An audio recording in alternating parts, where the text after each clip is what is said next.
God is looking for somebody who is obeying Him and delight in Him and faithful and bold with courage, that to live is Christ and to die is gain.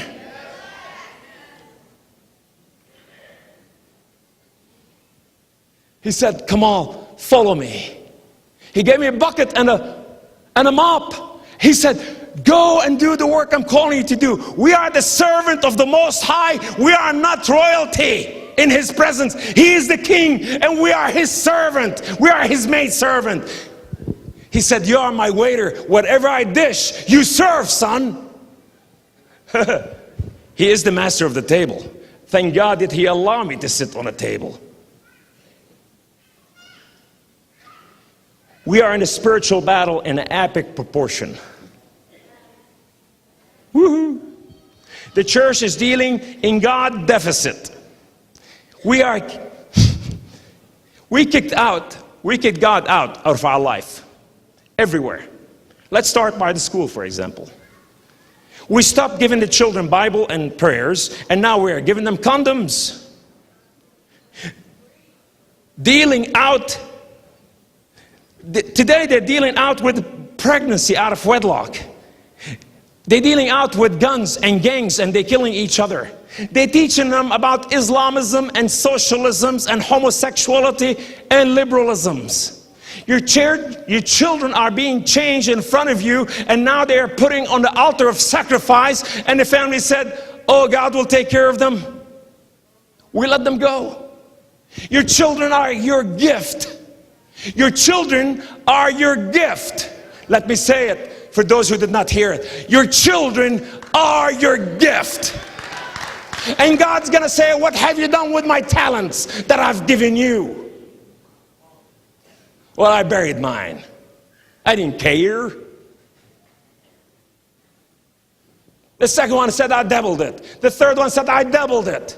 He said, take the wicked one blessings and give it to the other two. This is what we're dealing with today. Who want to be the sons and the daughter of God? Say, I. That's most of you, but not all of you. Today they are teaching our children that Islam found America. In our school, we're teaching them that Muhammad was the prophet from Allah, and Allah came and spoke to him, which is not even real or true in the Quran. Allah never spoke to Muhammad. We're teaching them right there, we're teaching our children right there in the school that Jesus was a Muslim boy. He was from Jerusalem, and he was part of the Intifada, throwing rocks at the Jews. Well, he's Jew. What happened there? Deception. Mark 13 says, in the last day there will be great deception. Everybody say great deception. This is what we're dealing with. Let's move on to the second one. We removed God from the courts and from the government. We removed the 10 Commandments. Now Sharia law is becoming part of our constitution. Their constitution becoming equal to ours. Islam is creeping into our government. A shadow government has been established by our current government, and now they are leader within. The right hand of our president today, his name is Hassan Rashid, and he is sworn to destroy the United States of America, and now he is writing speeches for our president. Are you listening to me? Our president babysitter, she wear abaya and kafia like just those ninjas. You know, you don't see her face, everything is covered. That's the babysitter of his children. America, wake up and smell the hummus.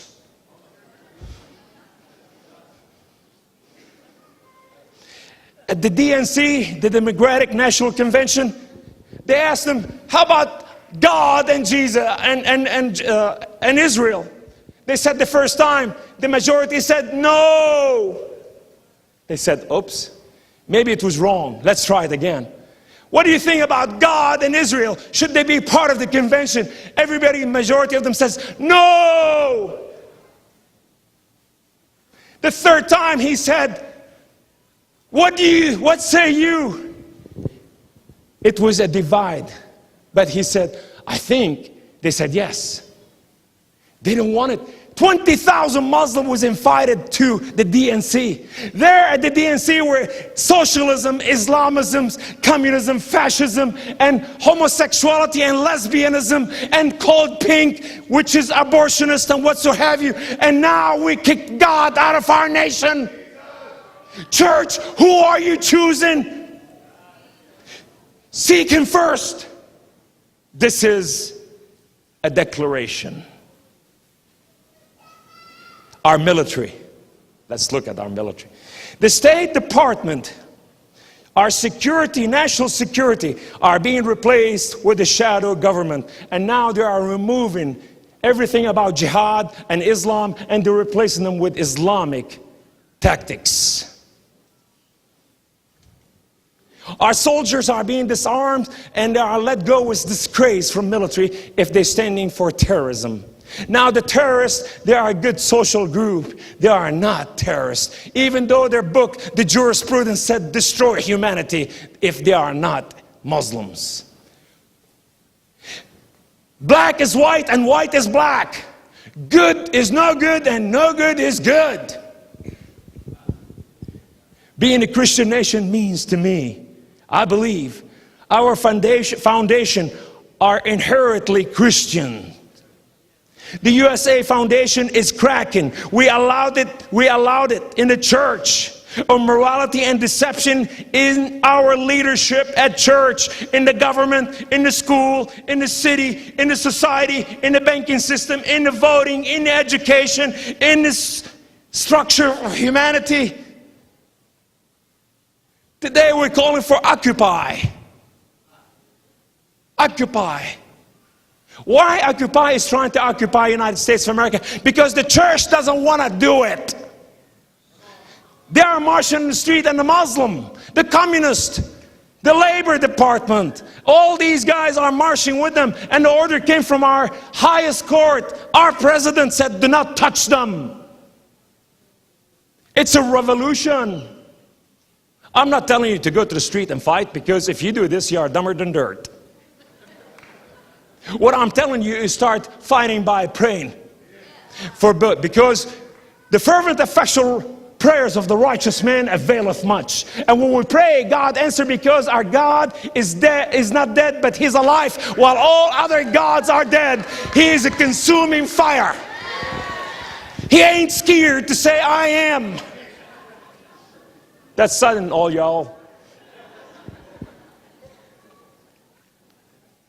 Listen to me, God people, church.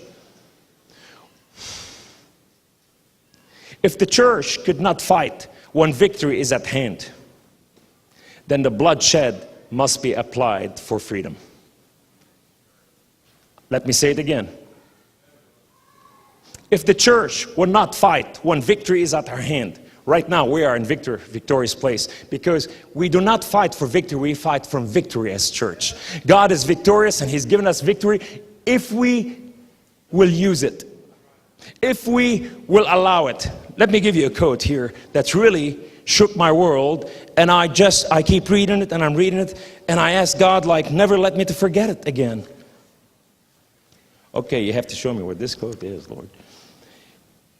In the summer of 1787, Ben Franklin was walking down the street. A woman stopped him and asked, Mr. Franklin, what kind of government have you given us? He looked at her with his big belly and his little nose glasses, and he said, Madam, it's a republic, madam, if you can keep it. Our Christianity today is really if we can keep it. It's coming to that place. Look what's happening now. In the Mideast, the church stopped fighting. The church stopped fighting because they thought, okay, it's coexistence. We coexist with everybody, and now assimilation is about us, and now we are part of the body, and now this is okay, nothing's going to happen. Well, guess what? The Arab Spring is not an Arabic Spring. It is an Islamist nightmare. The same people that we freed, today they crucifying the Christians, burning them, destroying their churches, burning their home, deporting them to Israel, and murdering them in the streets. Egypt